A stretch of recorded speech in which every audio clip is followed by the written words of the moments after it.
Stop your complaining. I know it's been a while. In fact, it's been over a month since we've been in the basement.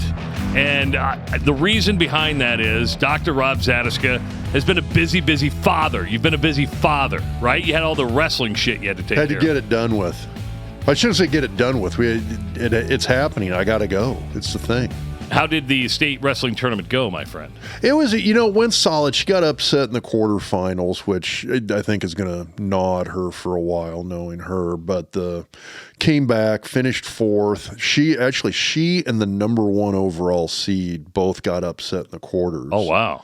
And they ended up meeting in the third, fourth place match. So now is it a whole year off, or is she going to be wrestling? I said she made some national team, right? Yeah, it's like so Nebraska, USA Wrestling. So it's like the governing body for any sport. Yeah. I mean, there's USA Swimming, USA Wrestling, USA Track and Field. It's the governing body for youth all the way through up to the Olympics.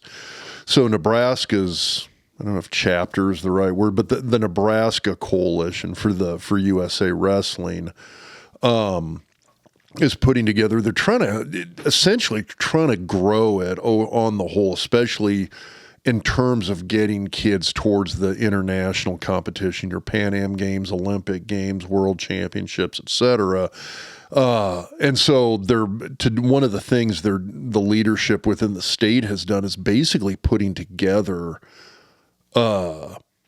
a training team. So they were kind of establishing a training center for wrestling in the state of Nebraska for a lot of these younger kids, junior high school kids who are thinking about wrestling in college, but also have an interest in doing it for USA Wrestling on a national or international level. And so they're going to, basically it'll be kind of, like I said, just that. It's essentially a statewide training center for wrestlers in the state of Nebraska. And Coach Pack, who's the head wrestling coach down at Southeast Community College, and they've got the wrestling is down on the Beatrice campus, but they've got scheduled practices and training sessions that are going to happen down there going on here over the next several months, basically up until when the high school season starts. But it's all geared towards kind of developing the sport a little bit more with an emphasis on getting more Nebraskans onto those national teams. All right, before we bring in our guest, I do want to tell everybody, if you have not started subscribing to our YouTube channel, please do so. If you're watching on YouTube, thank you. If you have not subscribed yet, just hit the subscribe button.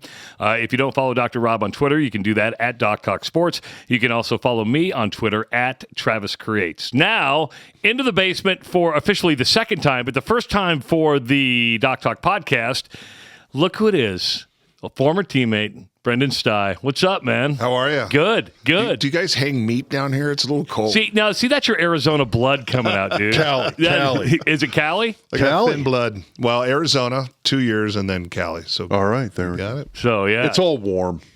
Yeah, it is. I don't think there's any insulation in this. So Owen the visionary, wants to tear all the walls out, put insulation up, and make it like a really good-looking studio. But, Owen, what are we lacking when it comes to making that happen? Your willingness? No, that would be my money is what we're lacking. The two guys sitting here could probably pay for it with one paycheck. I have to work like 2 years to get it done. Uh-huh. So you were out raising money today before you came here, and I thought it was interesting because the first thing you said when you walked in was, you guys got quite a following. Oh, yeah. Yeah.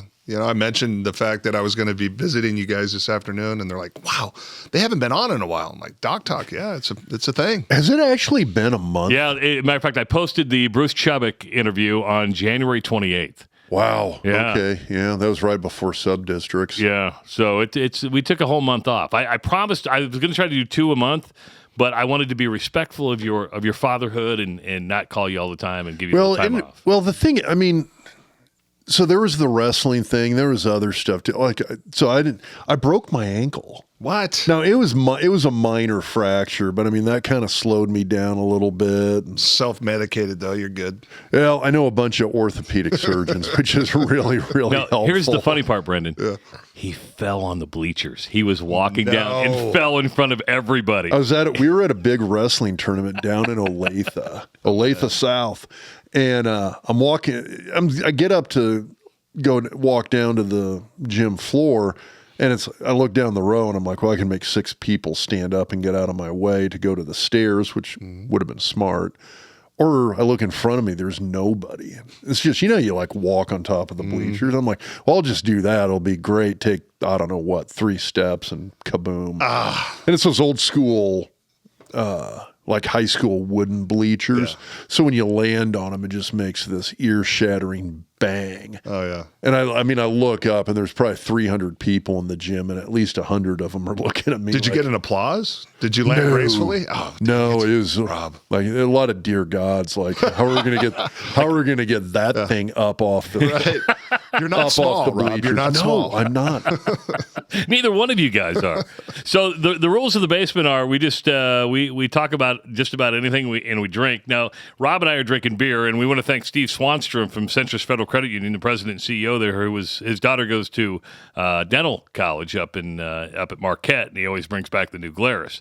You're drinking the seltzer. I emailed you the other day. I said, hey, what kind of beer do you like? And you're like, yeah, I'm only going to do the tequila or the seltzers because you got the diverticulitis. Is that what it is? Yeah, and it's the irony of it is, I'm part owner in a brewery and I can't drink it.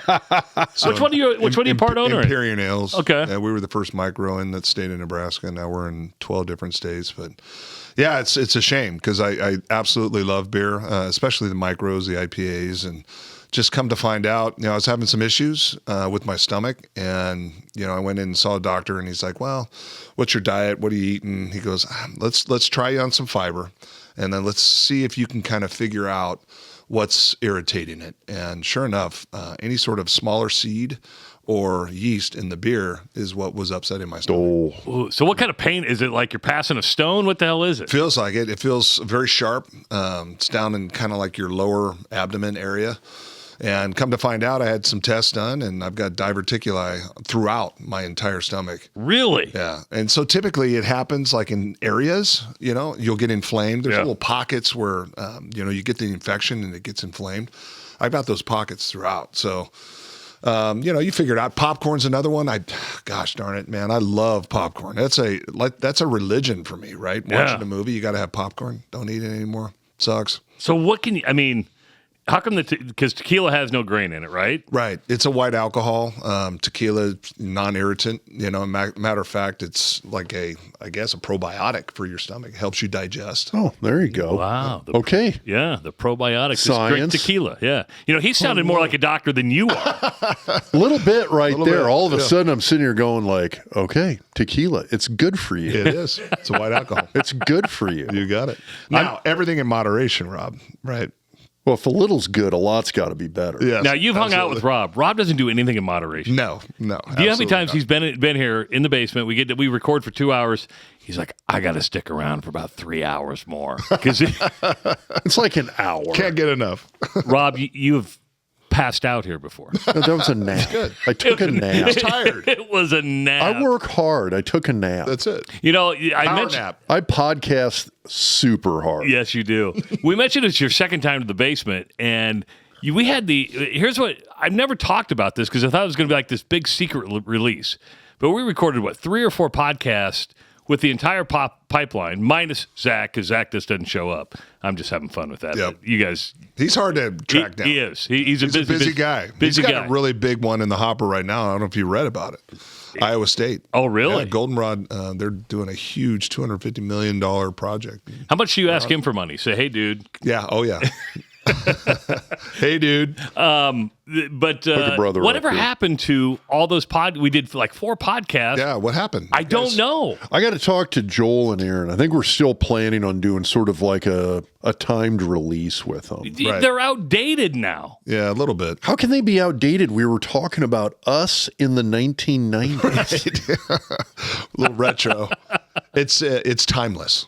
Thank you. Yeah, there you go. All right, timeless. Yeah, but I always wondered what happened to those because we recorded them like last August. Well, don't you have them on your stack? I don't because we sent them all to Joel. Oh, Joel's got them. Joel's got them. All I know is Joel's got a plan. Owen's got he got paid for him. I know that because he got the engineering fee. Mm-hmm. I don't know if he put that in the savings or in the band account, but he got paid. Bought guitar strings. Yeah, but what you'll find is you have the best intentions, and Rob knows this doing this podcast. How long we've been going? Like 11 years, right? Wow. Yeah, I mean, well, for the pod, yeah, because I thought it was 2013. Yeah, you guys. I remember when I first came out in 2007 and 8. You were doing something with him on TV, man. Yeah. So we were doing Sound Off on Sunday nights on Channel 3. That started. I started with Tommy, and then he went. Frage? Yeah. Then he went to work for Steve Peterson, and Steve Peterson, just to let you know, hates my fucking guts. Oh wow. Well, I'm sure the feelings are mutual. Yeah. Well, it was weird, and then I thought I was in the clear. Then weird kind of defines that whole situation. It really does. Mm-hmm. And the crowning moment came when I went up to pitch up in Dundee, and I'm just sitting there having dinner with my wife, and his wife came up and just accosted me. What? Oh yeah, in front of everybody, just laid into me. So I felt, I kept my cool, and then she had her whole family there and then I bought the whole table drinks. I said, "Hey, mea culpa." Here, spent like $200 on drinks. She didn't thank me. She didn't. She just whatever. I'm like, that's bad juju. It is bad juju. Yeah. But he went to work for Steve, and Steve was like, "Yeah, you can't do that show anymore. We don't want you on there." And Rob came on, and that was 2003. No, that was like. No, it was because I was still 5 or 6. No, you know what? Actually, it was probably like 02, 03. Yeah, so him and I have been together since 2003 doing this stuff. And then when I retired from television, I said, "Hey, you want to do a podcast?" Actually, it's Dave Remington who goes, "You guys thought about podcasting?" We're like, "Sure." Yeah. So Dave was like, "What's a podcast?" Yeah, we were podcasting before podcasting was cool. And we've been going for, 11, 12 years. Yeah. Now. So awesome. Yeah, it's grown. And thanks to Owen, we've got the YouTube channels now. We've got cameras all over the place. And but we never did the off-season podcast. And last year we started doing some interviews. And they just were a lot of fun. It was just fun to bring people in. Aaron Graham came in. I forget who else. Oh, God, my brother. Your brother came in. Kind of Joe Mowgli's been in here a couple times. Yeah. But it's just been a lot of fun. So we usually get people to let their guard down and have a little bit of fun. So you have to open up with us today. You got to just. He gives me that look like, screw you, man. I'm not opening up. I've been there before. I don't know. Well, first of all, let's just start off simple one. How the hell did you end up at Nebraska? Good question. So this goes back to my sophomore year. Well, actually goes to my freshman year. And where are you at this point? I'm at Esperanza in Anaheim, California, which is Yorba Linda, where I grew up, Richard Nixon's hometown. Okay.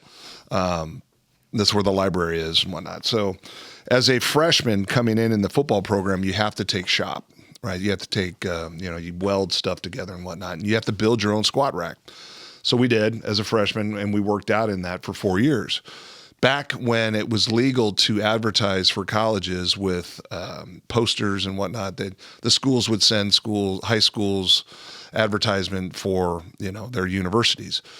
In my squat rack, above the mirror where I worked out, there was a picture of the old weight room, and it had a little bubble picture of Boyd Epley, Dean Steinkühler, and Dave Remington, and then the old, ventilation, whatever you call that had Nebraska football on it. Yeah. Remember that old one? Yeah. Like one of those steel tubes that just... Yeah. Yeah, okay, I know what you're talking about. Yeah. So the ductwork, big old tubes, and before they had the platform, it was more like of an Olympic artwork that they had up there. It was speed, strength, and agility. Remember that? It was it had like the ring pictures. Yeah. So I worked out literally in front of this for 4 years, squatting in this rack, doing everything that I had to do as a football player in this rack.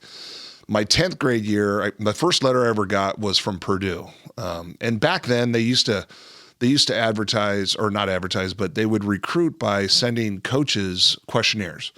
Do you have any players that we would be interested in? Send back this questionnaire. That was how recruiting used to happen, especially out of state, nationally. And so Purdue, I get this letter from Purdue, and the next letter I got was from Nebraska. And of course, back then, I didn't know anything about these schools, right? I mean, Nebraska, the most I ever got from Nebraska was Thanksgiving versus Oklahoma or a bowl game. And so as my junior year started, the recruiting got a little bit heavier. I was a Pac-10 guy, right? UCLA, USC, Arizona, Arizona State, Washington, Oregon State, Washington State, a little San Diego State in there. And then some random ones nationally. I got some from Miami. I got the Purdue one and Nebraska. And really, that was kind of the core of the people that were recruiting me. Nebraska never really blipped on my radar. So then the guy that I actually played with, Keith Navidi, he was the number one defensive tackle in Southern Section, California. Nebraska really loved him. Washington was really high on me. And so it turned out one summer, it was before Keith and I's senior year, we're working out in the same weight room. You and Keith were the same class. Yeah, same class. Coach Darlington came to a workout in the summer, walks in the weight room, and Keith and I are in that squat rack getting after it, and looks at my coach and says, "That's Keith. Who's that?" And he's like, "Well, you've been recruiting. You've been sending me, you were asking about that. That's Brenden Stai and this and that and the other." And he goes, "Can I watch his film?" So they go into the portable football office that we had there, and George tells the story is it took 2 minutes for me to watch Brenden, and then I knew that's who we needed. And so it was interesting, that level of recruiting, it amped up with George. He was around. He was calling me. Going into my senior year, it was my senior year. They played Florida State in the Fiesta Bowl, and they were losing at halftime by like 4 touchdowns. He called me at halftime to say, "Hey." That was on a rotary phone, by the way. "We really like you. Don't look at the score. Things are changing around here," that kind of thing. And so, because I was from Arizona, right? I was born in Phoenix, grew up in Southern California. My mom's family, they're from Arizona, right? I grew up a Sun Devil fan. And at the time, Coach Marmie, their offensive line coach, I don't remember his name, but he would come to my practices during the season, during the middle of the week, excusing himself from his own preparation for the next game, flying in to see me. So they were heavy on me, and I had committed verbally to them because they just were graduating a guy named Randall McDaniel, who played for the Vikings. Pretty good player. He was okay. A little Hall of Fame action there. The unique Randall stance, right? Mm-hmm. That's a cool story, by the way, if you've ever heard. We'll talk about it later. And then a guy named Todd Kalis. So they ran the same system that we ran in high school, running the football. And so it really, to me, it seemed like a perfect fit. It was comfortable, right? My family was over there. I was close to my girlfriend, who's now my wife. Been with her since I was 16. So you and I have a lot in common. That's what my wife, yeah. And so as it shakes out, Arizona State was my verbal commitment. I only took 3 official visits, and the rest of them were, I would go to games. I mean, everything was in close proximity. It's kind of what happens when you're, in an area where there's a lot of schools. Yeah. Doesn't count against a recruiting visit. So the USC games, Oregon would come down, Zimbukas, their O-line coach there. I do a UCLA Oregon game and get the best of both worlds. And so anyhow, came down to basically verbally committing to Arizona State. And then it was about 3 weeks before signing day. Okay. 3 weeks. I'm sitting in a portable classroom. Our high school was getting too big, so they had a bunch of these portable classrooms. My coach comes in and excuses me from class. And at the time, they had an ADA ramp, and it was a morning class. And my coach says, "I want to introduce you to somebody." And I look down this portable ramp, and at the bottom of the ramp, there's this gentleman with red hair. The sun's shining in his eyes. He's got one eye open. I can picture He's got a red vest on with gray slacks. We go to the bottom of it, and I really didn't know who it was. And my coach introduces me to Dr. Tom Osborne, the head coach, football coach of Nebraska. And I'm like, now I know who you are.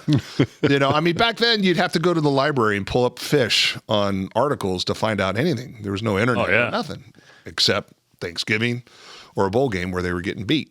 For you young kids at home, that's microfish, the way we used to do term papers. Yeah, that was your research. Yes, right? that was the Google of the day. Mm-hmm. So we walked across campus, and here I am walking with a living legend, knowing who he is now, going to our football office there, and we start to watch some film, and then he proceeds to tell me everybody that he's got from the state of Nebraska in that recruiting class coming up. the Rob Zatechkas of the world, Corey Schlesingers, the Zach Wiegers, the Terry Keneally's, right? And so at that time, even though Washington really wanted me, Nebraska really wanted Keith. They switched that, and Washington went after Keith, and it was weird and it was ironic. The only reason why Nebraska stopped recruiting Keith is because they had signed or verbally committed Terry Keneally, who was a D tackle out of And that worked out Amos. pretty well. Yeah. And at the same time, Washington had a commit from a guard named Jeff Garcia, who played 12 years in the league. Yeah. Panthers, something like Good. that. So we kind of switched, right? And after my visit with Coach Osborne, he convinced me to take a visit because I had 2 trips left. And he's like, if you don't take a visit to Nebraska, I think you'll regret not doing it because you don't know. You haven't seen it. It's totally different from anything you've seen. Convinced me with all their resources, their tradition, everything. And so I did. I ended up taking a trip that next week with my mom during a blizzard. and over 48 hours, experienced the Lance Lewises of the world, the Steve Carman, Terrence Chorney. Those are kind of my guys. And a guy named Chris Ibarra, who was from Fontana, who was, he was slated to be a great one for him. He ended up having a really bad knee injury that was nerve damage, and he had to quit. Yeah, I mean, he was around, but just after that injury, he was done. So I go through the whole recruiting visit, and at the end of the visit, simply what happens is you have a brunch. Everybody gets together, all the recruits, whoever's handling, parents, what have you. And then you meet one-on-one with the head coach. And so I went and met one-on-one with Coach Osborne. And, of course, he grilled me on, my experience, what I thought of the facilities, the people, the program, all of that. And at the end of the conversation, he said, Brenden, we really want you here. We have one offensive line / D-line scholarship left. We want to give it to you. But if you leave here today and you don't decommit from Arizona State and recommit to us, we're going to give it to somebody else. That's sales right there. That's 19 negotiation. years old, my first sales. And that was from Coach. Pressure. That was from Coach. Here's a guy, and I give him Although I will say this. Wow. He was that's probably 100% true. If you 100%. didn't, he had somebody else he was going to give it to. Yeah. Oh, yeah. No doubt. And I mean, he wouldn't lie to a Do you know who recruit, that was? But still, that's who. Take one guess. Who walked on our freshman year of the pipeline? Joel It Wilkes? was Joel. It was Joel Wilkes. You took your buddy's scholarship? I didn't take anything. It was given to me. No, but they ended up, obviously they ran out of scholarships, and Joel ended up getting a scholarship the next year. His first year was a walk-on year. Yeah. And then boom. Even then though, because I think when we hit the door, it was still 100 or is it 95 or is it 105? It was 105. Thought it was 105 because it got dropped to 95. Now it's 85. Yeah, while we were there. Wow. So, yeah, that's, pretty much it. And it was so weird because I did this and it made the wire, right? Back then. I still have, I don't know if you've kept anything from those guys. Did they ever send you like telegrams? Oh, yeah. Remember the digital one that would print out? Like a true Really? telegram. Yeah. Like coming from Northwestern congratulations. Union or whatever it was? Yeah. Really? Cell phones didn't exist. Freaking internet didn't exist. Nothing. Did a fax machine exist back then? Fax, Oh, you had Okay. fax machines. Yeah. Faxes were there. So let's go back, though. I need to backtrack. You welded your own squat rack? Were you Yeah. always a freak of nature back then? No, Yes. it was. Dude, I saw you lift weights. You were like this quote unquote 55-pound true freshman. Mm-hmm. And he would still go into the weight room Oh yeah. and could outlift probably damn near anybody on the old line. Yeah. I'm talking the junior seniors. Now, you were a freak. Did you guys have competitions in the weight room? I think the competition It was friendly. Yeah. There was always a pride thing, but Oh, yeah. God, we always had fun with that shit. Oh, yeah. It was always who could come up with the most painful Yeah. workout. That kind of I thing. enjoyed watching Rob because I knew that whatever he was doing was scientific, well beyond his years, of anybody in strength and conditioning, even Boyd Hepley. So everything that he did was calculated. And believe me, I used to actually, the great story about Rob when I first met him is I was interested in physical therapy. And so Jerry Weber was kind of the guy to He just visit retired, with. right? Yeah. Yep. Yeah.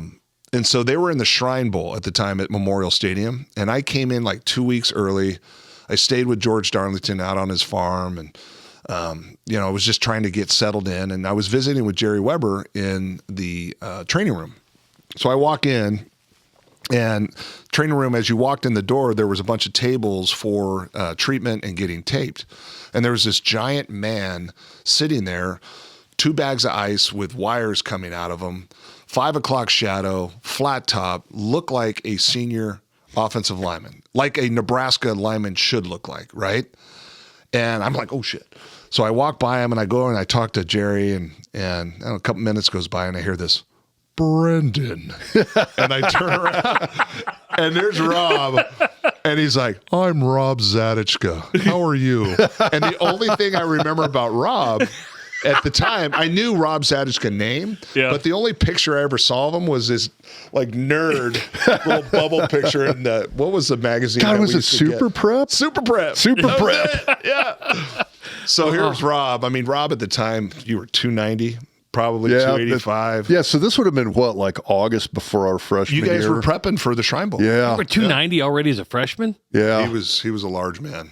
Yep. I did not know that. Damn. So that whole experience for me was, it happened fast. And really the only reason why I'm at Nebraska is because obviously I'll give George Darlington credit, but the closer was Coach Osborne coming to my high school and convincing me to take a trip. How hard was it to make the phone call to Arizona State? I was going to say, that was my question. You got to give Larry Marmie a call. That didn't happen. What happened was it hit the wire. And then so the O-line coach calls my house. And my mom answers. And he's motherfucking my mom. Up and down. Which was way out of line, right? So my mom ended up calling the AD. Well, long story short, that whole entire staff got fired that next year. Really? Oh, yeah. That wasn't because of me. No. But who was the O-line coach there at the time? Do you remember? Can't remember. He owned a bar there. Man, everything seemed so great. Like, the system that they ran, I'd be able to hang out at the bar. Remember, I had, my brother's 3 years older than me. Yeah, Heath. So I had a fake ID right out the gate. Which, by I was the way, 21 going into college. Wow. Which, yeah, by we the look way, alike and sound alike. yeah, that's an easy one right there. Like my older brother, that ID would not Well, work. you know what? I went to our first bowl game, which was in Orlando. Yeah. I had my mom FedEx me my brother's license so Zach and I could go out. Oh, that's awesome. Yeah. So you could do that because that actually happened. Like when I didn't go to Nebraska. I went to Grandview, but I remember back then I could just take in my brother's birth certificate. They didn't ask for anything. It'd be like, here it is. Oh, dude, I got a fake ID. Thank you. Hey, when I got to Nebraska, this is the trip. So being in California, I had a driver's license for a motorcycle and a normal driver's license. And it was like serious testing, right? I get to Nebraska, and first and foremost, if you were out of state, you had to register to vote and you had to get a license. Well, there was probably, 5 or 6 of us that Coach Osborne got in front of the whole team and said, now, if you guys don't get this done before we go for our bowl trip, you're not going to be able to go. It saves some money, right? Out of state to in-state. So I go and I take this test, dude, and it's Polaroid pictures. Like literally Polaroid pictures that you would look at and flip through and then answer on the sheet over here. Everything with the DMV where I came from was Scantron. Everything was on a computer. I had Polaroid pictures. Well, so we didn't have Apple. we didn't have Bill Gates and Steve Jobs whipping stuff up in their garages here in Nebraska. That was a California thing. Yeah. So you come from Orange County. That means you come. That means you're just loaded, right? You're loaded. Loaded with what? Money. Bullshit. No, hell no. No, I came from really nothing. My mom and dad. They got by. My mom and dad got divorced when I was about 11, so it was really hard on my mom. So did your mom stay in Arizona or did she go to California? So they met in Minnesota, got married in Minnesota, moved to Arizona. My dad was in banking. And then my dad split from my mom when I was like 1. And then ended up going to Southern California and called her and said, I made a mistake. Come and live with me in Southern California. So we moved to Huntington Beach.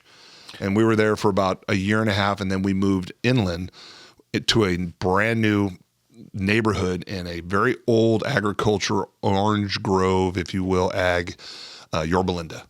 And that's where I lived for roughly, 12 years, 13 years, right? So that was my existence. And then boom, I go to Nebraska. Oh, back up. Your dad called and said I made a mistake. Yeah. Your mom moved back. Mm-hmm. And then when I was 11, he left her again. Yeah. Wow. So how do you deal with that? it was tough. I mean, especially at that age, you're going through a lot as a young individual. And, God bless my mom. She did everything she could. She was in the medical field. They made medical devices, actually heart valves. So she worked for a company and was a part of their whole marketing of the heart valve. Matter of fact, the company she worked for made a heart valve for John Wayne. Anyhow, so she did everything she could. And back then it wasn't as expensive as it is now, cost of living in Orange County. But it was meager. I mean, we almost moved in towards Huntington Beach in a very low socioeconomic area because she couldn't afford to stay in Yorba Linda. Thankfully, she had some friends that kept me in that high school that would give me an opportunity. And to be honest with you, I didn't really dream about getting a scholarship until I was in 10th grade, where my high school coach said, you got some ability here, and you might want to think about, planning for the future, taking all the appropriate classes to be eligible to go to college. And so with that being said, my high school years were interesting. There was a lot of situations that I could have went down the wrong path, but because of sports, it kept me on the straight and narrow. Grew up in a very hard neighborhood, a lot of Mexicans. My high school, we had, I think, 2 black people at our high school, and it was Mexicans and whites. And so I was fortunate because I was in a structure, and my mom did everything she could to keep me in that structure. I was born Catholic, raised Catholic. When my dad left my mom, the Catholic Church told my mom she couldn't come back. See, I don't get that. And I'm Catholic too, right? And I want to go, stop it. You're losing so many people because of the stupidness, right? Why do you hate the Catholic Church, I don't hate the Catholic Church. Right. I don't. Trev hates I sent the all my Catholic kids to Church. Catholic high school. Right. So do you have a relationship with your dad today? My dad passed away Okay, 4 years ago. Thank you very much. Always had. He never left me. Some guys completely vacate. He pulled me aside when it happened. He loved my mom, but he wasn't in love with her. And, the industry that he was in, he was in banking, and then he went into sales for Xerox, right? So he was in sales for a while. And then all of a sudden he found a job in the bartending industry. And so now he was really good at what he did. He was #1 bartender in Orange County, like 3 years, Newport 17. That's an interesting career route, by the way. Right. No, he lived on the opposite end of the clock, right? And so he was around a lot of things that happened at that late at night. And So, I mean, legit question, like cocktail, like Tom Cruise, like that kind of bartending.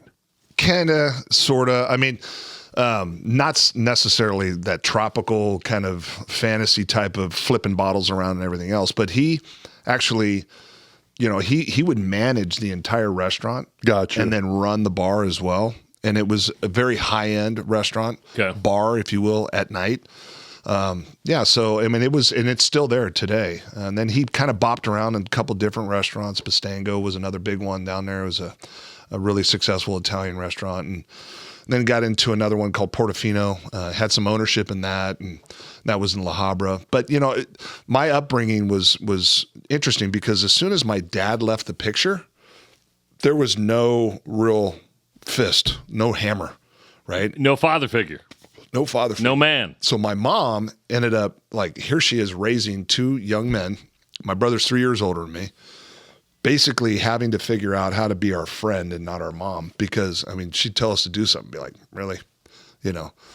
So there was that. I mean, without structure, my brother was really good at kind of toning me down, and he kept me on the straight and narrow. But for a while there, I mean, it could have went completely south. I mean, I was in a lot of different situations where, I'm lucky to be here. Let's just put it that way. Because I remember when we were in college, your mom had a presence. Oh, yeah. I mean, you're talking about somebody who's living in California. Mm-hmm. And it's interesting how you get to know certain teammates, family members. your mom was somebody everybody on the old line knew. Everybody knew Mama Stai. Oh, yeah. Yeah. Red. We called her Red. Big Red. Yeah. She's overweight, red hair. Struggled with her weight. Her whole. Are you sending? Nice. My wife doesn't know. Thank God Aunt Jeanette doesn't listen to the podcast. So, as far as the opportunities, they were meager as far as finances are concerned. I never owned a car. Not even in college. I rode a bike. We were talking about this. Hold on. Yeah. You're like at Green Bay Packers at the training camp where you're riding the bike everywhere? Everywhere. Even with a broken, dislocated ankle. Dude, dead of winter. Yep. Watching you would come like plowing through 8 inches of snow on your bike. Yep. Well, everybody knew I had a bike because I'd walk into the training table or wherever we were. The backside of my shirt would just be mud. If you go to the players' lot now, it's all like BMWs and Tahoes and Suburbans. It is. Sure. Oh, absolutely. Yeah. It is. It's like a different world, my friend. So you would have loved NIL when you were in college. Absolutely. We dipped into it a little bit right at the end when we were eligible to do it. We got into the phone card and some T-shirts and signing autographs. But that was something that I think a lot of it came about because of the national championship. Absolutely. Yeah. Absolutely. So, if it wasn't for that, I think we would have seen little bits and pieces of it, but it wouldn't have been like it truly was for us. Tell the story of the gift package that you remember Brenden getting. So this is kind of like one of these, like, I always have like seminal images and memories of people and times and Did it have anything to do with Skittles? Was it a care package from my mom? Yeah. Oh, yeah. Oh, we love the care packages from dude. Big well, Red. One, she'd send. Yeah, there'd be food in there too. That was big huge. time. I forgot about the food, but I remember she sent this. It was this giant. It was a big old cardboard box. Yep. That was it. Gets delivered to the locker room, and you were like ecstatic. Oh. Like this is going to be the greatest gift of all fucking time. No doubt. What did I have in there? and I remember you ripped up, and we're all sitting like, what is it? Dude, is it going to be a video game system and a TV? What is it? This is going to be freaking awesome. Comes in, and Blankets. it's like, it was like 3 pairs of jeans, including a black pair of jeans, a dress shirt, a tie, like a couple of packages of socks. And then I forgot about the Skittles. Shit ton of snack food. Oh, yeah, big time. And peanut butter, pretzels, you bet. And I remember like whole lines in there. And I remember like that might have been the single happiest any of us had seen you. And it's not like you weren't a happy guy. Like I always look at you like you were this guy that was incredibly grounded in my mind. Mm-hmm. But I remember you opening up and you were like, oh my God, I fucking love my mom so much. And we're sitting there, it was like, it's jeans, socks, and Skittles, dude. Remember, and I then lived on $100 a month. 100. 100. The key thing is that everybody on the O-line, like I said, I grew up in Lincoln, Nebraska. And it's like we were a good, solid, middle-class family. Parents were both in education. Mom was a teacher. Dad's a university administrator.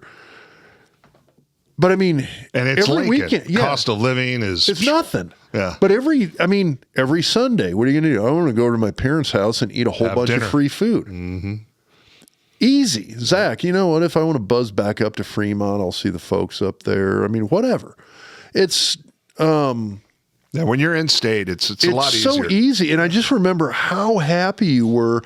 And I remember like kind of this collective realization on the O-line, looking at you, how happy you were in that moment. And we're like, yeah, here's a guy who gets it. Appreciates, 100%. But see, that's a classic example of you go out and play in front of 70,000 people. They have no idea what's going on in your personal life. Right. They don't. They think, oh, you're this All-American and life's great, but you're riding a fucking bicycle and happy to get a pair of jeans. That's right. Yeah. But I think times are a little, I shouldn't say a lot different. They're a lot different They're now. a lot different. They're a lot different now. But for the majority of the history of college football, That was the reality. Well, you know what NIL stands for? Name, image, likeness? No. No? Now it's legal. So, no, seriously. I mean, there were other stories in college football, not at Nebraska. Well, like What was Johnny happening? Manziel just said. He goes, did you watch the Johnny Manziel in the Club Shay Shay Where podcast? He's bagging on his coach from Texas A&M. Well, but he also talked about, listen, there was a bag man at Alabama. He goes, he goes, there's a bag man everywhere. Big time. I mean, I'm sure you guys We didn't have a bag man. You didn't have a bag man? Not that I knew of. No. Now, I had heard some things that had happened, in the 70s and 80s, but rumors. I will tell you this: when I got to Pittsburgh and was playing for the Steelers, they had a guy named Leon Searcy. He told me flat out he took a pay cut when coming to the pros from Miami. Yep. And matter of fact, I want to say it was the FBI came to interview him about his nefarious financial backers, if you will. Yeah. Wow. So, there was the most I ever got maybe at Nebraska was a $20 handshake of, maybe. That was it. $20. And believe me, when that happened, That was awesome. but I was scared to death. Yeah. I was like, because Coach Osborne was always like, you can't accept any gifts. Which I will say, I mean, I'm sure there was stuff that happened that I didn't see. But I think Osborne legitimately tried as hard as he could to run a clean ship. I really do think. And when if he knew of something, it was not happening anymore. And that's like you didn't want to let your dad down. Exactly. Yeah. But I think Osborne had enough connections that if it was coming from a booster or a local business, somebody like that, he would go talk to them and say like, hey, knock it off. Yeah. Yep. Do you like NIL now? I mean, as a former player, are you mixed about it? Or you're like, it's finally happening. I like the idea of athletes making money on their name, image, and likeness. What I don't like is the structure. I think it's unsustainable. I don't think that the environment that we are in now is going to be around. It might last a little bit longer, but I believe we're heading in a direction where it's going to be institutionalized with a third party involved. NIL is not going to go away. It's an agency, right? Mm-hmm. So these collectives, what will probably happen is they'll still exist, but this is a grander kind of example. But if you think about Michael Jordan and his tenure with the Bulls, he had a paragraph 5. He made X amount of dollars contract-wise. He made 1,000 times more than that on his name, image, and likeness with businesses outside of that. So you'll have an opportunity of these collective agencies that provide an opportunity to make a little bit more money. And maybe there's money there that is for guys that don't make a whole lot with the system institutionally. But NIL, as it sits right now, is a great opportunity for athletes to, number one, make money. Number two, educate themselves, surround themselves with like-minded minds, and really the financial literacy, the entrepreneurship, the idea of while you're going to college learning about it. What I don't like is when there's no guardrails on it and these kids aren't being protected. It doesn't happen, in my belief, at Nebraska. I think 1890 does a really good job, but there are nefarious characters out there throughout the country that are making money off of these kids. And a lot of these kids don't even know how to open up a bank account, right? Let alone, how to file for taxes. And they get into trouble. And some of these collectives run out of money. Remember, these are collectives that in perpetuity, it has to keep happening, right? Every month there's withdrawals from that account. There has to be deposits every single month. And so there's a lot of false promises out there. And then you put the portal into that picture, right? The grass is greener. There's more opportunity. And think about over 3,000 kids get put into a portal with the idea that a team is going to spend the time, energy, and money to re-recruit a kid. You're in the portal for a reason, right? Unless you're the top 5% of the kids in that portal where there's real opportunity and there's money out there for you to go get, they're being sold a bogus bag of goods, and most of them don't end up on teams. So I think there's good and there's bad to it. I think that it's definitely not sustainable, but the opportunity for student athletes now to, if they're in the right structure, put themselves in a situation to where it's kind of like when we first got in the league, we had opportunities to be vested, right? Well, it was our first year, it was still 5, and then it went to 3, but you had your 401k. As long as you made a 53-man roster, one game, you got a vested year. You're not spending that money. It's money that you won't miss. You put it away. In 25 to 30 years, that money's going to be exponentially more, right? So you're going to have an opportunity to invest in yourself. If you put a kid in a situation, if they did it the right way right off the get-go, you put together some sort of trust, and there was a vested interest there, skin in the game for the student athlete. Number one, your grades, right? You're showing up, you're doing everything you're supposed to do, right? Number two, right? In order for you to get any of that money, you have to actually step out on the field and play. Otherwise, that money gets put into this trust, and you're watching it and you're learning about it growing. By the time you're done, now you got a nice little nest egg. If you need it to start your life, so be it. If not, keep it in there and let it grow for 15 to 20 to 25 years, right? The compounding interest alone. I mean, I don't know about you, but I mean, shoot, my 401k, which went from $1 for dollar up to the ERISA max when I first got in, went to 2 to 1 after my third year, right? Fully vested on that. I mean, think about the compounding interest there. Fully vested at the ERISA max. I mean, it's a no-brainer. So I think it's a great opportunity for these kids now to learn about money, how money works. Also, put them in a situation where, you have the vested part of this is the education piece and offering classes to teach about entrepreneurship, to teach about financial literacy, teach about taxes, how to open up a bank account. I mean, some of these kids have no clue, right?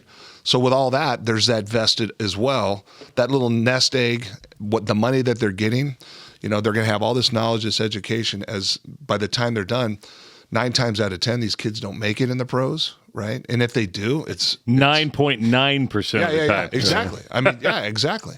So it's if you do get the opportunity, to have longevity there is still the average, I think, tenure of a NFL player is like less than 3 years. It's like 2.7 years or something like that. So again, make it while you can, but doing it in a way that is, it's responsible to the student athlete.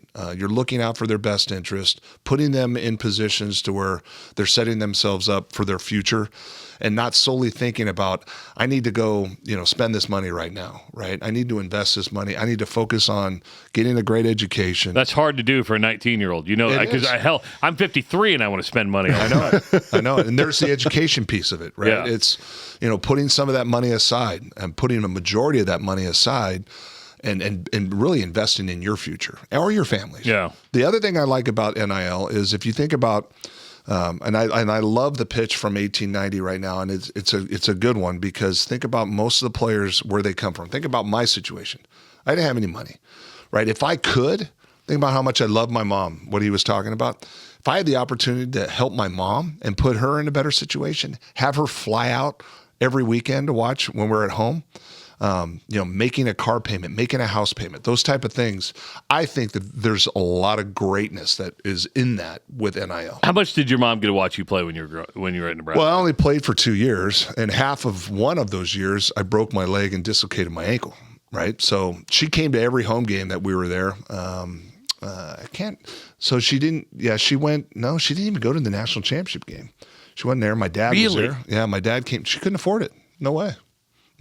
Wow. So there's a case where I think the schools should be able to help parents in a situation like that, right? Or in this situation, NIL. Right? Yeah. The kid has the resource to put his parents, his family, his brother, his sister, his cousins, his uncles, whoever he wants in a position to where, you know what, you guys gave me everything. I'm here because of you. Now I want to give back. That's I think the really special thing about NIL and what it provides.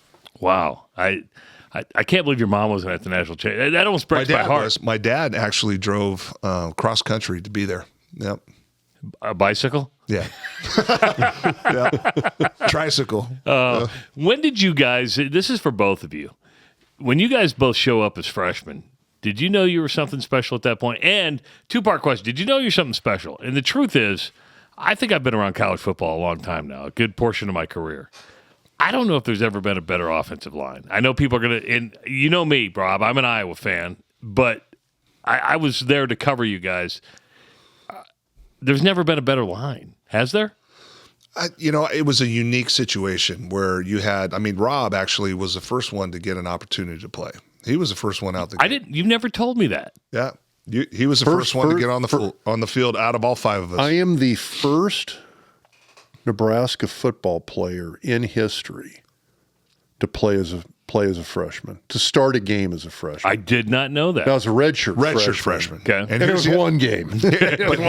Here's the other unique thing about what we did. So Rob, myself, Ed Stewart, Zach Wiegert, Terry Keneally. That's it. Our freshman year, they still had the freshman team. Oh. Dante redshirted too. So we had 6 guys, class. Right? So 6 guys that did not play freshman ball. It was the last year of the freshman. It was the last team. one. Even though, was it Kuchera? What was his name? He wanted us to practice and do all sorts of other stuff with him. So what was interesting was if you played freshman football, the next year you redshirted. And then you had 3 years to compete. Rob and those 5 other guys. Yeah, the freshman team, that was a year of eligibility. Right? Oh, I didn't know that. Yeah. So, you played freshman ball, you're playing games. That burns a year. Even though you're playing Ellsworth Community College? Right. Yeah. Air Force, junior varsity. Snow. Mm-hmm. I did not know that was a year of eligibility. So we collectively, outside of Joel, we got a head start on everybody. And so we knew, and think about this, we had to practice against the number 1 defense in the country at that time. The Pat Tyrances of the world. Kenny Walkers Mike Kroll, Mike Petco. He was a badass linebacker, kind of wild, California guy. He's coming back actually mid-March. Is he really? He's going to get involved with the program. I always liked Mike. Yeah. He's gonna help us. Got drafted by the Patriots. Yeah, he's doing a lot of great things out in Western Nebraska. So he and his son both are coming. But yeah, so that opportunity to go against the number 1 defense in the country, sharpen our swords against something like that, gave us, again, another advantage of having an opportunity to develop a little bit quicker, if you will, than those guys that didn't get a chance to redshirt there because they were playing freshman ball. So the uniqueness, I think there was a lot of great talent. It kind of changed the model of how they did that. Now, again, the freshman team went away because of restrictions on coaching numbers at the time. Right. But it kind of changed the model on how people did it. All of a sudden that first year red shirt became a thing. Yeah. No, it was. So again, you ask, did you guys know?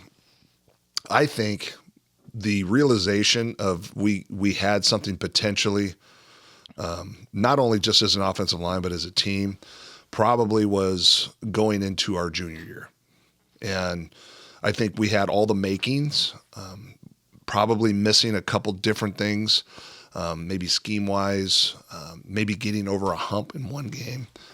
But that whole 93 season, we go and we lose wide left to Florida State. Then we knew. We knew we had something. We knew we beat Florida State. We got bogus calls on a block in the back on a punt return, Corey Dixon. William Floyd fumbles on the goal line. Should have been a fumble. And then we had a mishap happen in our kicking game right at the end of the game when we were up with 1:16 left. If you remember this, Byron Bennett just kicked a extra point to take the lead. He's excited as all get out, jumping up and down on the sideline. We had a 2-kicker combination scenario going on with our football team. Tommy Sealer would kick short ones. Byron would kick long ones. And then they would go back and forth depending on who had the kick to kick it off for the next play. So Coach Young had Byron Bennett go out after he's all psyched up, jumping up and down. Boom, he gets out there, kicks it off, and kicks it out of bounds. Florida State gets it on the 45. Charlie Ward single-handedly goes down the field.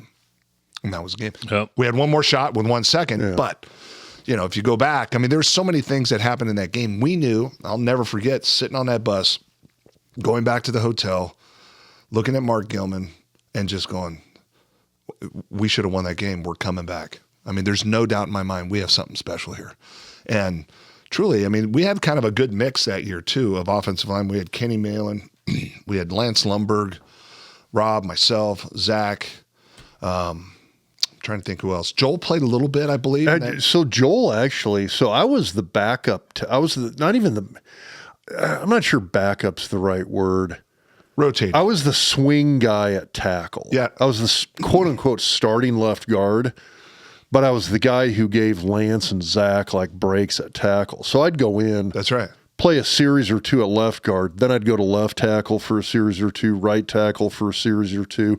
I'd go take a breather, come in, hit the repeat button. Yep. Joel Wilkes played more snaps at left guard that year than I did. See, I didn't realize Yeah, that. he was essentially the starting left guard. I was Well, what happened was, though. So I mean, I might have started the game But you per se, remember- but yeah, Joel had more snaps at left guard than I did. You got You your know name why on that- Husker Vision. But you know why that happened, Rob? Do you remember what happened versus Missouri? Well, yeah, there was a couple of bang ups there. So earlier in that year, we played Missouri. We were up by 4 touchdowns on them, maybe in the first half. And I was at the bottom of the pile. And This junior or senior year? Junior. Okay. Yeah. And Rob was the right tackle. I was the starting right guard. I'm under the pile on the goal line, and I'm not shitting you. It felt like my foot was kind of jammed into the ground like this. It felt like somebody took my foot slow like this and just turned it, and he heard it. He heard me screaming. I remember Rob specifically looking up, and Rob's pulling guys off. Get off of them. I get up, and I remember my ankle flipping back in. I'm like, man, I just sprained my ankle pretty good. Yeah. And I literally walked off the field. I remember walking by Coach Osborne. He's like, you okay? And I said, I sprained my ankle pretty good. Went over the sideline. The story's been told. Aaron likes to tell it, but I'm sitting there, and George Sullivan, our old trainer, he's got the hat with the smelling salts on it, and his glasses like this, and his big old gut out like this. And what'd you do? I'm like, oh man, I hurt my ankle pretty good. So he takes my shoe off, takes my sock off, and that hole that sits at your ankle when they tape, the hole was all the way in the front. Right. So my ankle was this, and the hole was like sitting like that. And his glasses went like this. And here's a guy that invented Gatorade. He'd never seen that before. Right. And at that point, Aaron Graham walks over. You're all right. Slaps my ankle. Wow! Oh God, I remember that. So then George cuts the tape off, and of course, there's nothing holding my ankle together. It just, my foot goes one way, my ankle stays just like that. Oh. So dislocated it, and then I broke. So when that happens, Not a compound, though. no, Didn't pop the skin. that tape Saved it? Yeah, the tape saved it. So you break I dislocated the ankle, and I broke my fibula, and I should have blown my knee, because that's usually the process: ankle, fibula, knee, and so broke the fibula, and it was right in front of the Colorado game, right? And at the same game, it was really weird. John Peterson was his son plays tight end for UCLA. Right? Yep. John Peterson, Big old center out of Grand Island. yeah, a quarter later does the same thing, but he's in the middle of the field, and it stayed out. Like they had to come back and pop it back into place. So John and I are in the hospital room. We both had surgery the same day. We're like in the same hospital room with the same exact injury. His was a little worse, and he never was able to come back from it, I think, because, I don't know, he dislocated and messed some nerves up or something in his ankle. But yeah, it was a weird deal. And I'll never forget, the first guy that came to the room was Trev. I woke up and Trev was standing there. He was a great captain, great leader back then. But, so now you're looking at Colorado all the way to the end, right? And they went on this run, and that's when the line had to shuffle up. Our offensive yardage, I will claim this, our offensive yardage decreased by 25%, which was insane. That's significant. It was significant, in the running game in particular. That's all we did was run the ball, But, yeah, so, and I didn't come back until the first day down at the bowl game. So I was in the pool every day, riding my bike, going through rehab, in the winter, slipping and falling with a dislocated ankle and a broken leg in the ice, on campus. We get down to the bowl game. The first practice we had was my first day back. And Coach Tenneper looked at me and says, "You ready?" I said, "Sure." So we go one-on-ones. And right out the gates, I think it was Pesterfield, I went one-on-ones, and I just lifted him up and put him on his back. And I remember Christian yelling, "He's back!" So, but because of that injury, Honestly, though, there was shuffle. Yeah. There was shuffle. Honestly, though, like there's no way you should have come back from that in a season. 7 weeks. So this, I mean, for the medical peeps who listen to this, it was a Liz Frank fracture. Mm-hmm. Nobody knows what the hell a Liz Frank. So it's called it's spiral. It's a spiral. Okay. Technically, Thank you. You got it. technically it would be a leaf. The technical pronunciation, it's a leaf franc fracture coupled with a distal fibular fracture as well. It's a spiral, right? The only reason I know spiral because I'll never forget this. Greta, my youngest daughter. Well, it's more than a spiral. Even it's a spiral plus more stuff. I dislocated the ankle, and then as it dislocates that fibula, it does one of those. So I had a plate and 9 screws with a repaired ankle. And you played? Played. You're like Aaron Rodgers coming back from an Achilles after. Except he didn't. 7 weeks. Yeah, this was not even 2 months later. So it's still one of the things. It's like this is one of the toughest things I've ever seen somebody do. Is you doing that? But it's Nobody really ever talks about it either. Yeah, Leaf Frank is the. You want credit for that, don't you? Yeah. So okay, I got to go nerd on you here. So Leaf Frank or Liz Frank. Stop it. Whatever it is. He was a surgeon in the Napoleonic armies. Oh, great! Jesus. Have you seen Napoleon the movie? Now, don't spoil it. I haven't watched it yet. So anyway, he was a surgeon in the Napoleonic armies who described this injury, and it's the type of injury when you get, as a cavalry rider, when you get unhorsed, and you come over, but one foot stays in the stirrup, and it dislocates and fractures the foot and ankle. There you go. And his prescription for it, because at the time death. In 1807 or whatever it was. Glue. Amputation. Oh, Jesus. That was the treatment for that type of fracture because there was no way to fix it then. They were just, all right, this is amputate, what I love. here's your back peg in the leg. day at the training table, I would sit there and listen to Rob at the training table like, oh, my God. I'd always ask This guy's going to, cure cancer. Well, it's funny because I always ask Rob, did you roid? He's like, I knew science. I knew science. I knew protein. The best part. So you mentioned Terrace Chorney earlier. So Terrace, so he was a Canuck, big old center on the team from Saskatchewan. Yeah, from southern Saskatchewan. So what was it? He was from Ituna. Oh yeah, and played prep school ball in Regina. I love it. Those are towns in Canada. Regina. Ituna and Regina. Ituna. Towns. Can I tuna your Regina? Towns in Canada. It's Canada, You can dude. What do you definitely find expect? Ituna in the Regina. So I'm just saying, it's Canada. What do you expect? Anyway, Terrence and I, we would sit down in the training room and watch Jeopardy. Oh, this is funny. And then they would repeat this exact same episode the following half hour. So Terrence and I would watch it in the training room, and then Terrence and I would go up to Milt Tenneper's office with the whole O-line, and for the next half hour, we'd all watch Jeopardy together. And Terrence and I are like barking all out the answers. Like all the answers, what? like left and right. Like, you guys are freaking geniuses. Which Terrence actually, the guy was an engineering major. He's had a really smart. He is, and he's had literally oil and gas. 30-year career as an engineer in Canada, running petrol. Wow. So no, but anyway, we digress. Anyway, that's what we do here. There are no rules on this podcast. But that injury, it was significant, man. And to do that less than 2 months later. It was insane. That is freaking insane. And I remember, so the thing that was funny about it, do you remember then Steve Ott? Did it our senior year. Yeah. Versus K-State. So he does it the next year, and I remember Steve does it, and it's, again, basically the same injury. Mm-hmm. Yep. And in hindsight, I kind of feel bad because when it happened with Steve, we're all sitting there going like, well, you're going to be ready for the national title game, aren't you? I mean, we need you, dude. Yeah. And he's like, my ankle is broken. And we're like, Stai did it. Didn't stop Stai. It's like, we're just like, what the hell, dude? You Stai, pussy. Stai, they just put some plates and screws in there. He was fine. Let's go. Like Rub dirt on it, as George Sullivan would say. He seemed perfectly okay. Were you determined to do that? Was it one of those things where again, Coach Osborne, right? So I had this business writing class, and wait, how did we go from a broken ankle to a business writing? I'll tell you why. So okay. the teacher in this class, she couldn't stand athletes, right? really?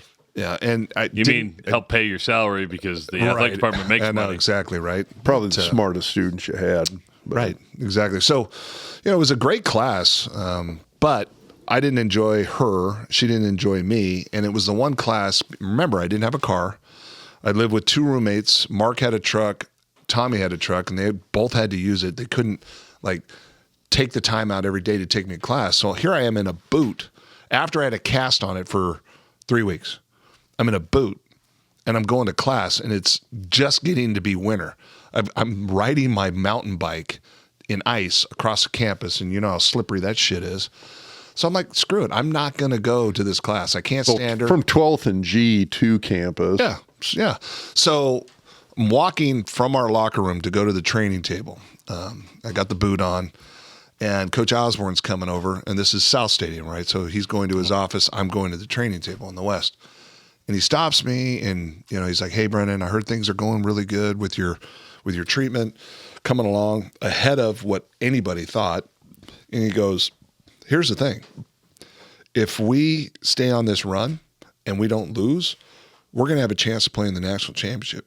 And he goes, "Dennis is telling me that you're not passing a class because you're not going, and this is business writing class." He goes, "I really want you to think about this because if you're not eligible to play, you can't play in the game, and you're ready to go." Because the semester's over at that time. That's right.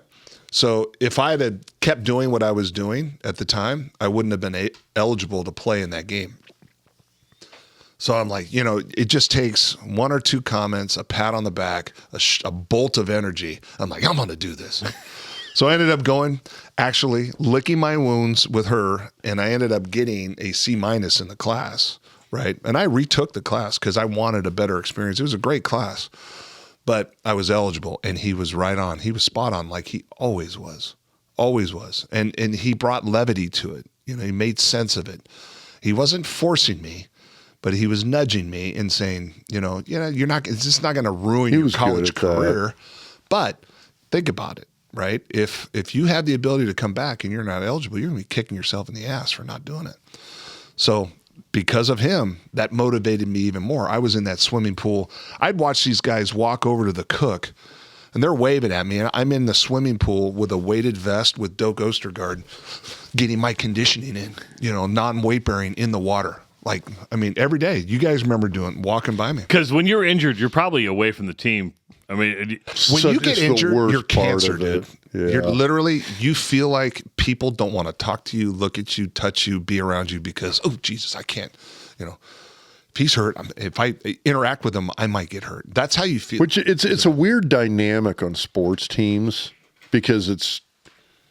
Although you guys didn't do that to me, you were supportive the whole time. But that's how you feel inside. Well, and part of it is that it's like there's kind of this, we love you, but there's all these other goals over here. Yeah, we got to keep going. We got to keep working on this shit.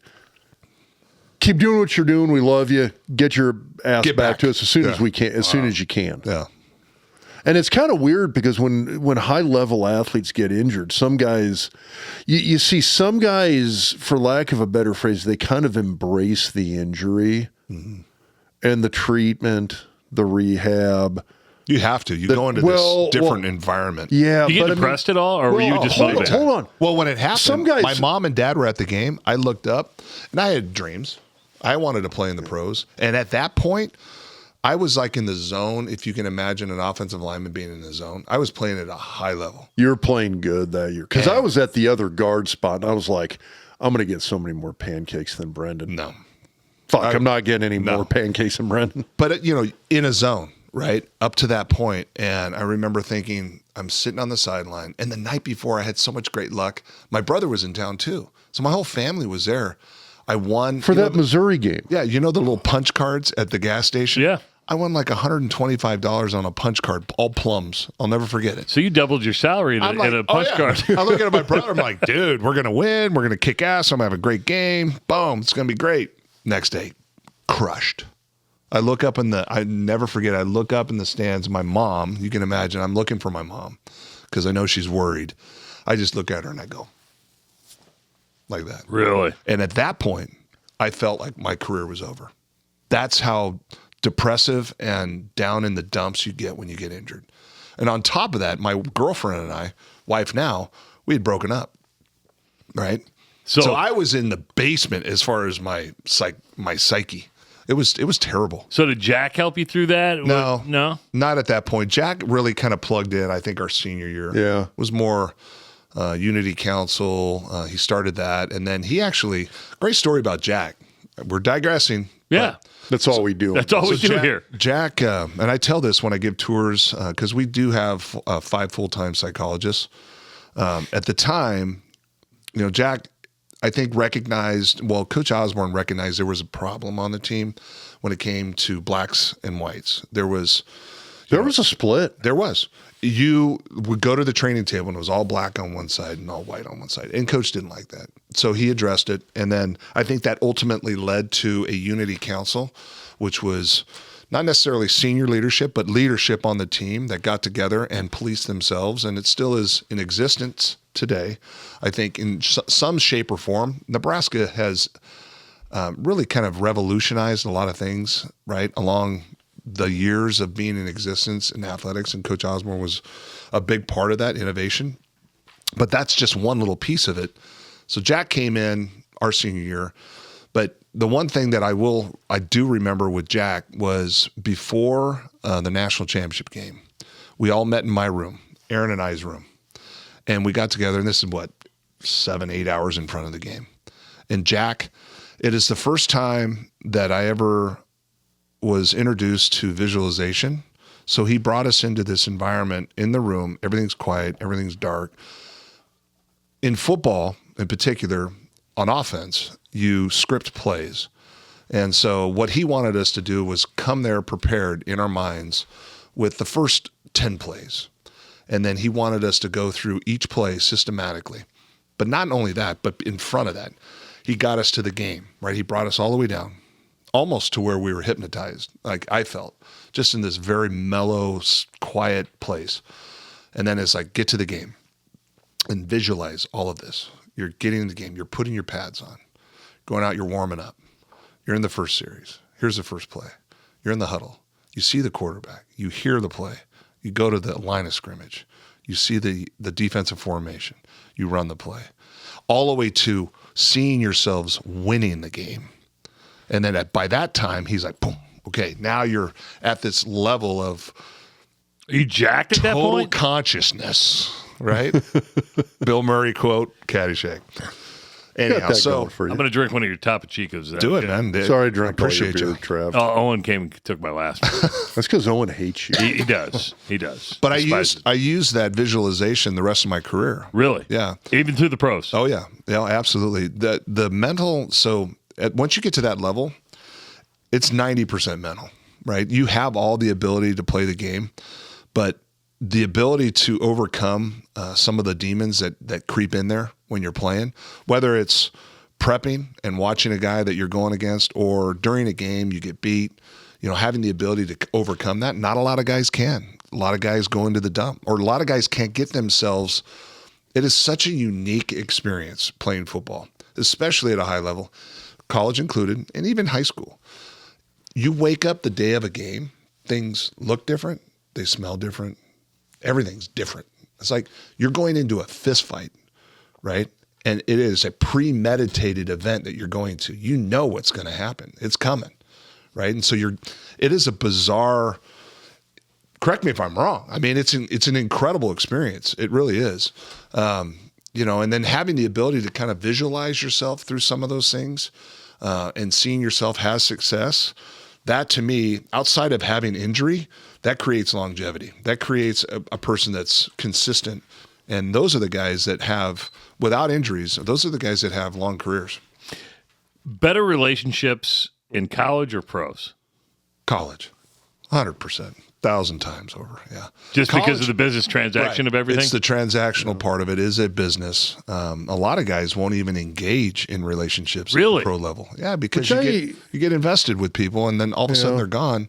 My family, we're hanging out, we're having Christmases together, kids, everything. Next thing they're gone. It's tough. Although I feel bad because I had some amazing relationships with guys at the NFL level. I really did. Oh, yeah. And it's one of those things now that I look back on and I think about relationships that I have with people like you, Zach, Joel, Aaron, and even, there's guys like Brady Caskey, Brian Pruitt, guys that will message and think about how short of a time that was. Yeah, but it was the intensity of the experience over that 4 or 5 year span.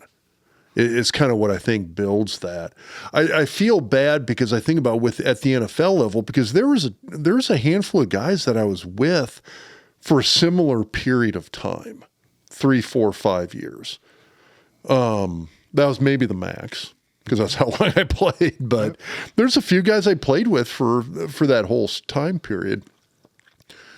There's not that anchor. For the guys that at the college level, you've always got the school you played for, the place you were at. But, and we talked about this the last time, the difference is, and I feel bad for the players in the last 25 years at Nebraska, they haven't shared what we shared. I would agree with that. 2 years in a row, having an opportunity to do that and then winning it, that type of experience and reflecting on what it took to get there and then winning it, that relationship never goes away. So when you see somebody, if I saw Troy Dumas, who I haven't seen in maybe 25 years, if I saw him tomorrow, I'd be like, Troy talks. What is up? Troy talks really soft. Right. He didn't. He was a badass. Right. But I never. What I remember about Troy. Troy talked that way then. Yes. Troy talks that way now. And you're like, I remember going to the press conferences in the South Stadium. You'd be like, what are you saying? I can't hear you. Yeah. By the way, Troy's a great follow on Twitter, by the way. Is that right? Yeah. But we used to work, so Troy and I, along with a bunch of guys, we never left the stadium in the summer, right? We would get there in the morning. We'd do our workouts, right? Usually in the weight room in the morning because it was hot in the afternoon. You wanted to get your conditioning in when it was hot. And then in between all of that, we would work in the stadium. We'd scrape rails, paint steps. It was just a joke of a job. But those relationships and we played the alphabet game, right? So A through Z movies. And, call them bullshit on guys all the time. That's not a movie. What are you talking about? You couldn't Google it back then. But Troy'd be like 25 flights of stairs down, right? Painting a stair, and Mark Gilman be over here. And I don't know, Larry Townsend be over here. And we had an array of characters, but we're yelling at each other. And those type of experiences, I'll never forget. And then you bond that at the end with a championship. So the relationships, like Rob was talking about, the longest I was at one team was 5 years. Which was Steelers, The Steelers. And we played in the Super Bowl. So the relationships I had, relationships I had with those guys because of that, even though it was 1 year, having that experience, think about how much I appreciate the national championship versus this. Is that a AFC championship ring? AFC championship. Is that the stolen ring?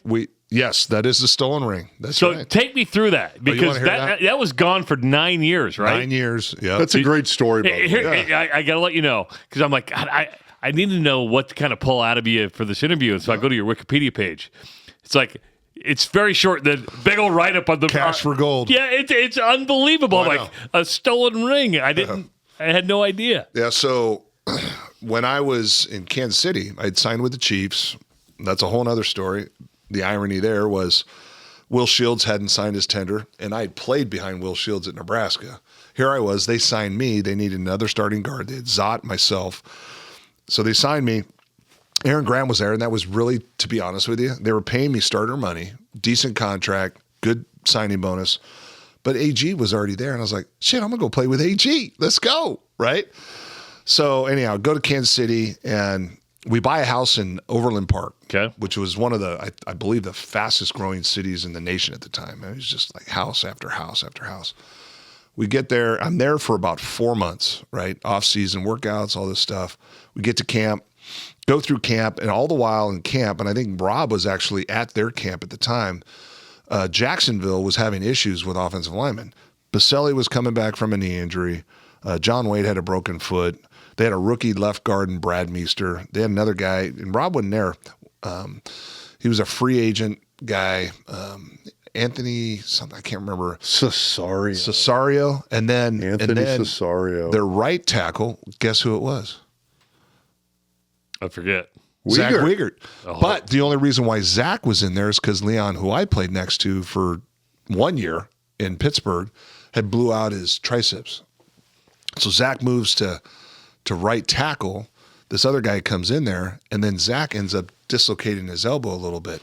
So it was all the news, right, Yeah. out of Jacksonville, and nobody wanted to play there. Camp Coughlin, tons of non-injury grievances coming out of Jacksonville. Just Coughlin, the way he ran his ship was, you had to get used to him, right? So, but nobody wanted to play there. Plus, there was this, I think a lot of people thought it was a cult, like a religious cult down there with Brunel and Baselli, but it was completely far from the truth, fake news, right? So didn't know that. But then, so I go to Kansas City, we go to training camp. It's up in Minnesota. The whole entire camp, I'm having, the newspapers are basically like saying, Will, who? And we just played San Francisco, and I played against probably the best 3 technique in the league in Bryant Young, and I handled him. And so because of that, you know, the papers were like, well, okay, he's not going to sign his tender, but we're okay. And then they signed another guy named Blackshear, and he was a beast of a man, came from Baltimore Ravens. So we were okay at the guard position, but it was the second to last day in Minnesota. Here I am again on a bike. They had bikes up there in training camp, and I used to ride a bike in the evening to kind of get the lactic acid out.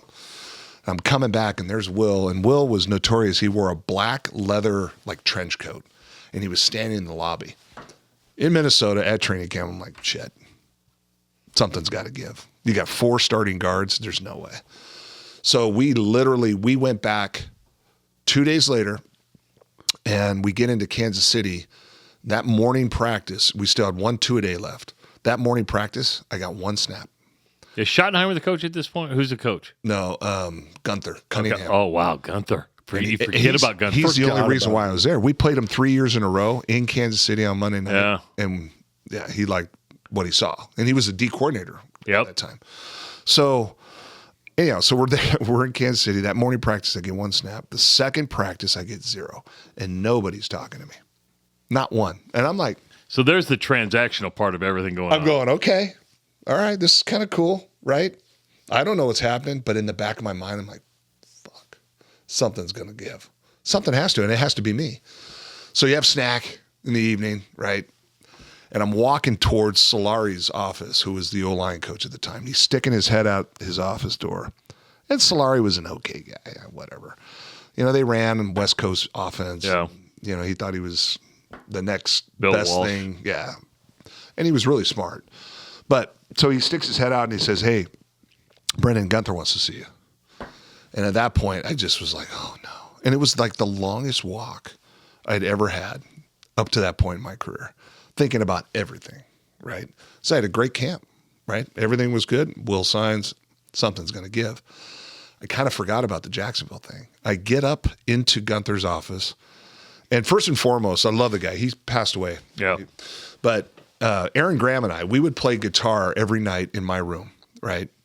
And our neighbor was Elvis Gerback. So my neighbor at that time in training camp was Elvis Gerback.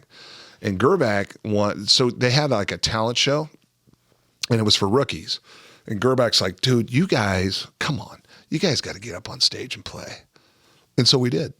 And actually, Will Shields bought us the CD to get the strumming right and the lyrics right, because we did 2 songs. We did Green Day, Time of Your Life, and we did. Who sang? We all did. Oh, really? Yeah, and Aaron and I both played. And then we had a defensive lineman get up, and because we did Dixieland Delight as well. Yeah. So I walk into Gunther's office, and it was great, right? I mean, the whole rookie show was awesome. Yeah. Gunther's like, man, still my favorite part of camp. Oh, my God. You guys getting up there and doing that shit. And he goes, here's a problem. He goes, I got 4 guards, and there's Jacksonville Jaguars. And I go, and he goes, they only want one. They want you. And he goes, I got Tom Coughlin and Zach Wiegert on the phone. I'm like, no way. I could not even, I dreamt this. Yeah. It was bizarre. Next thing you know, dude, I am in Jacksonville the next day. My wife and my person I invested with in Lincoln, he joined Jennifer. My mom stayed behind. She was in Kansas City. I had 2 kids. My mom had one of those disposable cameras. Yep. So she went to the game that we just played against San Francisco, had a bunch of pictures of me with Kansas City uniform on, number 77, by the way. I go to Jacksonville and I show up. I practiced 2 days down there. I'm ingesting a playbook that big. Luckily for me, it was like-kind language. It was a number system, and we ran kind of the same stuff in Pittsburgh.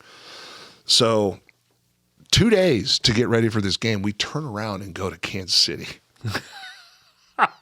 We go to Kansas City, which is nuts.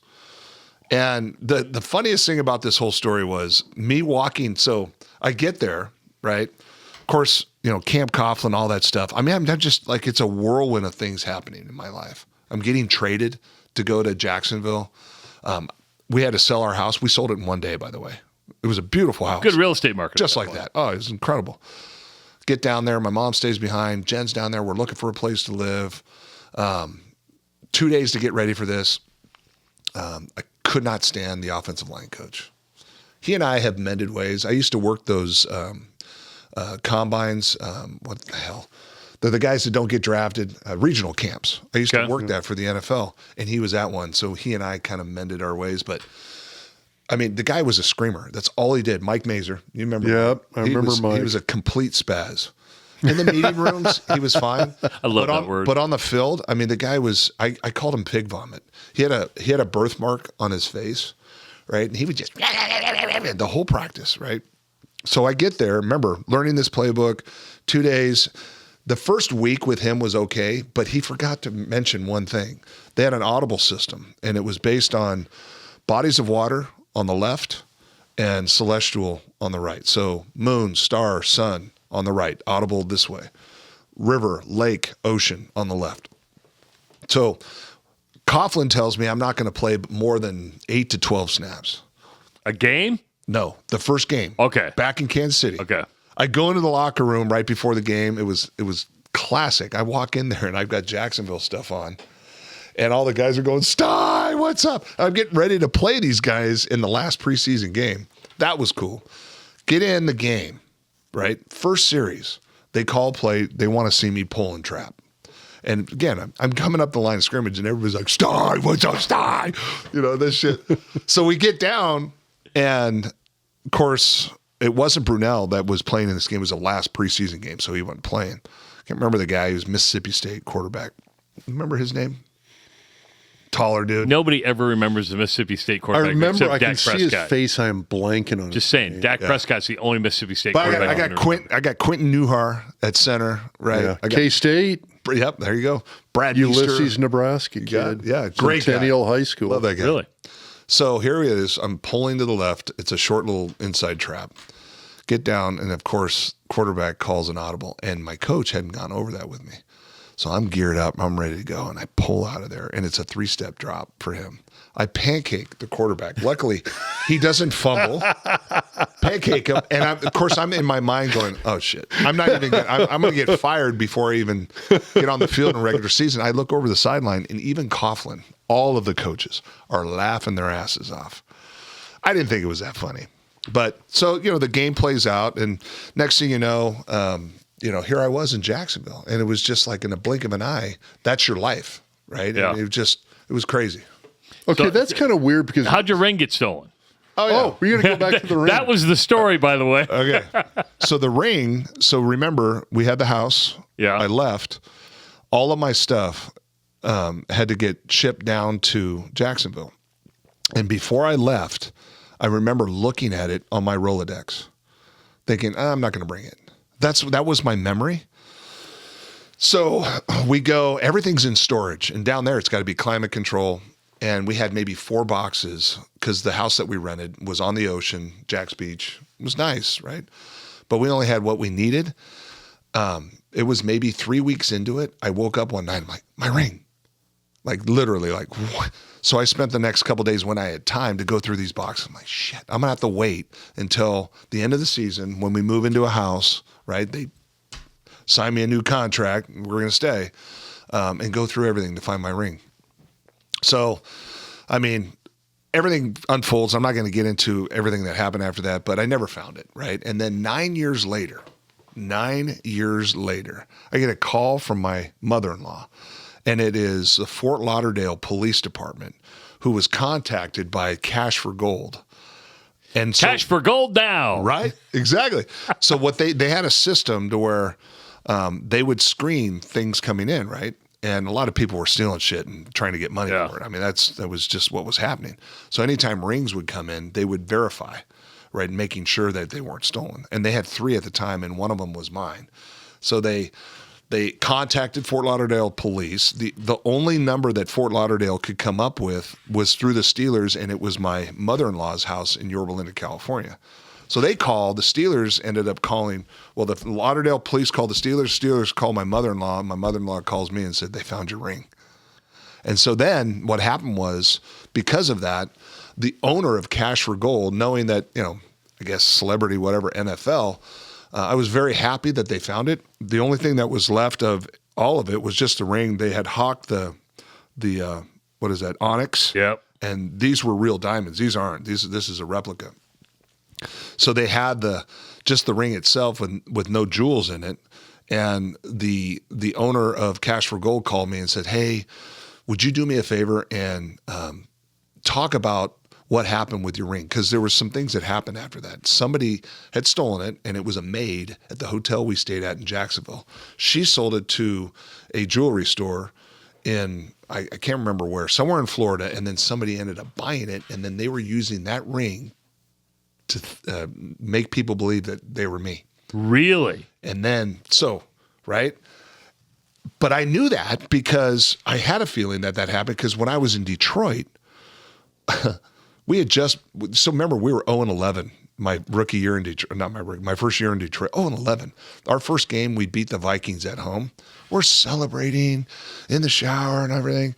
The head of security comes in the shower and just rains like on my parade. He goes, hey, I gotta let you know, the Jacksonville police or somebody had called in a identity theft. They're using your name, image, and likeness because they have your ring. I'm like, what? And they're swindling money out of old people. And the only reason why is there was a girl there whose sister was being courted by this guy. And she knew that he was claiming that he was me. And she was a Jacksonville Jaguar fan. That's not Brenden Stai. Remember, internet was just kind of crazy. So I knew that happened. This is like, again. So then down the road, so I never found it there. But then down the road, boom, they find my ring. I get it back. I still have it. Right? A Cash for Gold bag on it and everything. And so I got on ESPN, and it was when actually Aaron and I were working together with Cabela's Trophy Properties, Premier Outdoor Properties. I had the hat on. I was like advertising for recreational grounds, selling property on ESPN. So it's a long ass story. And I talked about the identity theft. Yeah. And that was a big deal. And it still is. That's crazy. There's all sorts of ways people can use your identity. So your career comes to an end. Do you have to work again? Honest question. Did you have to work? Absolutely. Yep. So I was smart enough to put my money away and invest. But Jen and I, our goal was to build enough to where when we're 55 and 60, you never have to work again. But the You're truth, getting close, dude. Yeah, the truth of it is you always have to work, no matter what.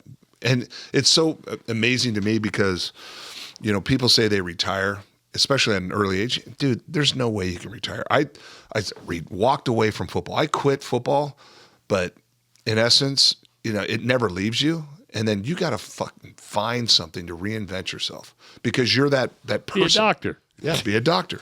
Well, think about he unplugged from football because the time was running out for him to take advantage of the medical. I forget that. I go, why'd you come back for? He goes, Because they weren't going to hold my spot anymore. Exactly. You know? And so, you set yourself up. I was a player rep for 5 years, did everything that I preached to these guys when I was playing, how to manage your money, make sure you understand, the way money Did works. you want to invest do in that yourself. because you didn't come from money? I mean, was that a conscious thing? Well, to be honest with you, I didn't have the financial literacy.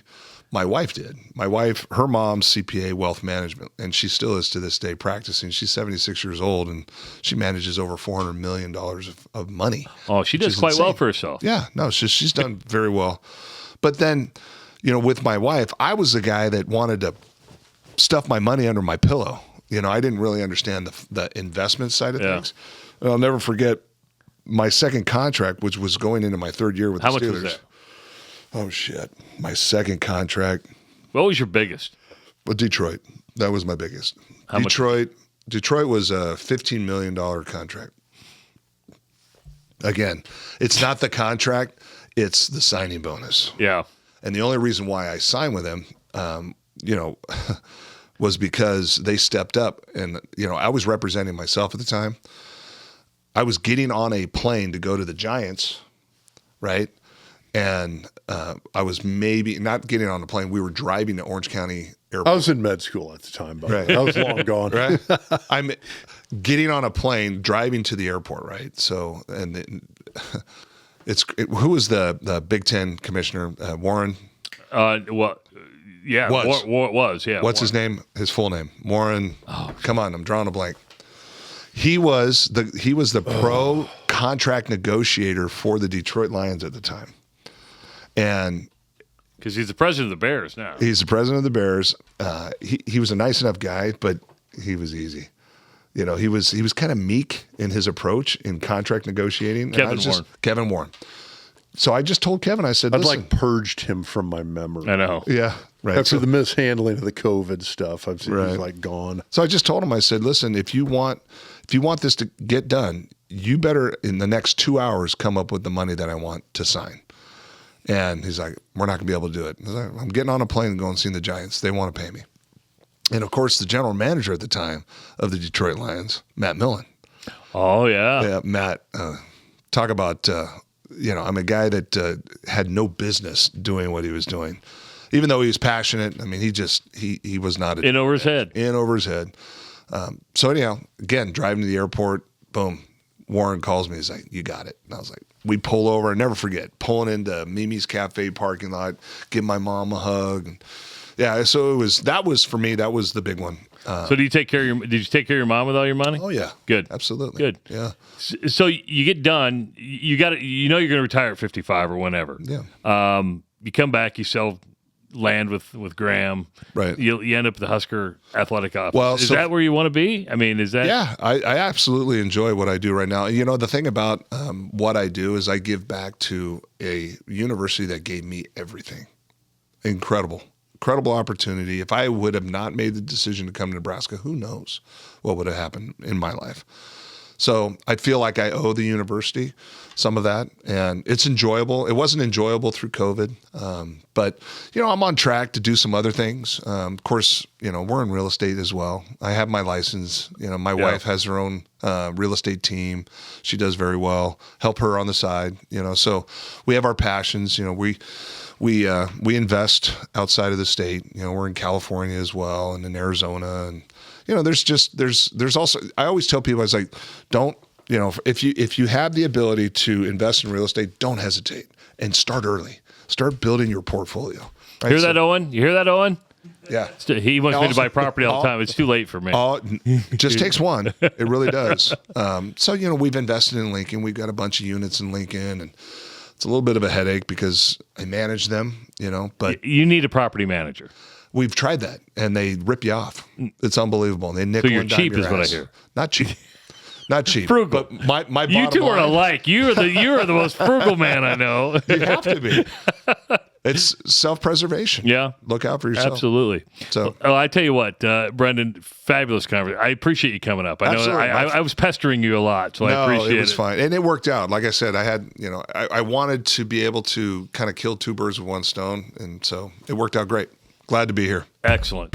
Rob, you got to catch up with a buddy, too. Hello. I love you. You're a large bald man. That's a great impersonation.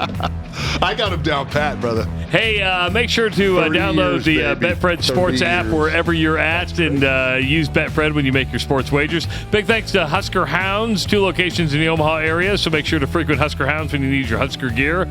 Connor Orr, we got to get with Connor. Stuff's going on. I'm not going to send you to a website right now because he doesn't have one. I don't think he does.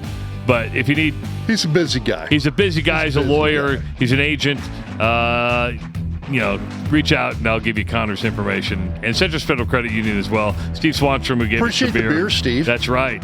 For Brenden Stai, for Dr. Rob Zatechka, for Owen Justice, I'm Travis Justice. We will talk to you next time on the Doc Talk podcast presented by BetFred Sports.